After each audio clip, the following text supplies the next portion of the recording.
Adam balasına, Müslüman adam balasına erimlilikte, tırstırtı, cana, oruk erkekleri, адамгерчиликти şu adam sapatlarımыздın imanға çakырған bayрамдарын билдирген ошого бул байрамда өзүңүздөрдүн бир тууган жакын адамдарыңыздар менен чогуу тоскончо бүгүнкү жамаат менен окуган намаздарыбыз дуаларыбыз баракалуу болсун. Барыңыздарды бүгүн Курман байрамыңыздар менен куттуктайм.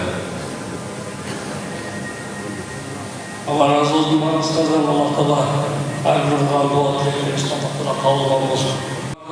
Bağışta dua dileklerimizden bulup sebep degende bizim her bir okuman Kur'an olsun Allah Teala soğuk olacak. Allah'ın gelişim istiyor ama ortada